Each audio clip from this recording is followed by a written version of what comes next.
well into gardening season, and your garden might already be flourishing with flowers and food, but what do you do when uninvited guests show up to your garden party? Carson Arthur is here to help us all. Hey, Carson. Hey, Tracy. And when we say uninvited guests, we're not referring to neighbors, right? I don't think we are. Who do you think we're referring to? Well, as a gardener, there's nothing that sucks more than when you put all the time and effort in and an animal comes and destroys all of your hard work. So those are the things we're going to try and deter today. We'll give you some recipes to get rid of the pesky pests that get into your outdoor spaces. So we're going to start with, pesky critters that we all love, like the cats and the dogs in our lives. What can we do about getting them to stay out of the garden? Well, anytime I talk about this on Cityline, I get so many emails. So set your PVRs, people, or your DVDs, or however you like to tape the show, because here's the information you watch. This is an orange. Dogs do not like oranges. If you want to stop dogs from urinating on a side of the house or on one of your shrubs, all you're going to do is peel the orange rind off, and it's this orange rind that you're going to put in water. So I like to put it in a big spray bottle like this, fill the whole spray bottle with orange rinds, fill it with water, let it steep in there for a little while, and then spray the trees and the shrubs. Specifically mark the areas that the dogs are marking, because then when they go to smell, they smell orange rind and they'll stop spraying there. Problem solved. They move on to the neighbor's fire hydrant instead. I did not know that. I'm going to try offering my dog some orange and see how he reacts. Now let's talk about the cats. What can you do to keep the cats from ruining the garden?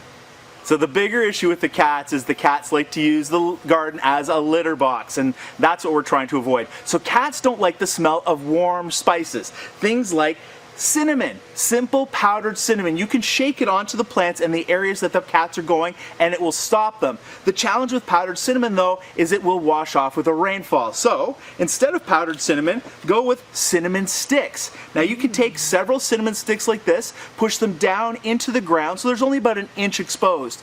Every time you water, every time it rains, these will absorb moisture and smell fantastic. For you, the cats hate the smell of it. Or another option, if you're looking for one, is lavender. Lavender is great. You can plant in your garden. Cats do not like the smell of lavender. They won't play in lavender bushes. So you can put lavender all over the place. Cats will avoid that garden.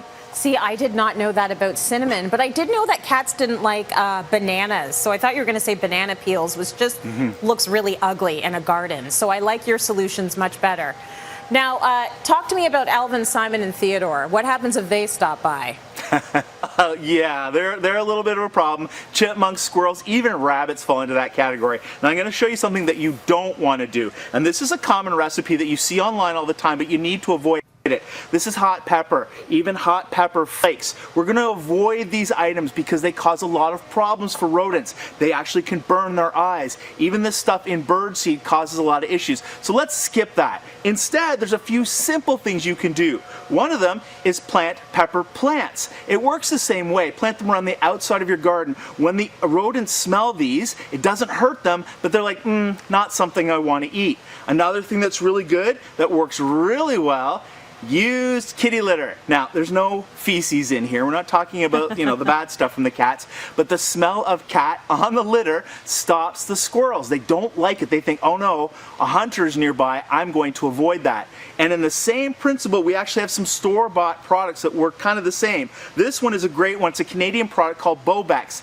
And I have several staff members who can't handle strong smells. One of these bottles actually spilt on the floor of my store, and I thought everybody was going to be sick. So this is a very strong smell. You don't want it on your skin, but it will stop animals in their tracks, especially herbivores like chipmunks, squirrels, and rabbits. And just back to the kitty litter for a second, you want it to be used, like you want the cat to have been on top of that litter, but you don't need the feces or the urine in there, right?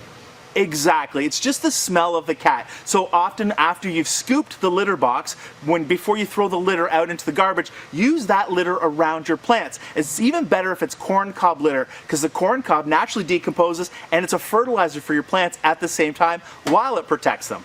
One of the most beautiful things or animals you can get in your garden are deer. It's lovely to see them. You just don't want them eating your veggies or your plants or anything like that. So what can you do about deer? So deer are also very nose sensitive, so they're always smelling, always paying attention to what's around them. And again, they don't like to go into areas that have predators. So this is another product that I'm a huge fan of. This one's called Super Hunter, and this smells like urine, and specifically the urine of a coyote or a fox. Deer naturally will avoid those areas, so you go out and you mark your territory, spraying this on the bushes, especially at the access points where those animals are coming into the yard. If they smell this, they're like, nope, not going in there. If you already have a big dog, I mean, you don't need this. You got your own sort of defense mechanism. But if you don't have a dog, this is the same thing in a bottle and easy to use. So I'm a huge fan of this product. Okay, living in Toronto, I've probably seen more of these than I have my own family over the past year. Raccoons, what do we do about them? Oh gosh, okay, you're putting me on the spot with the raccoons. The problem with raccoons is raccoons are omnivores. That means they basically eat anything. So there are very few scents that will deter a raccoon. None of the products I've shown for any other animals will work on raccoons. The only thing that works on raccoons is male urine.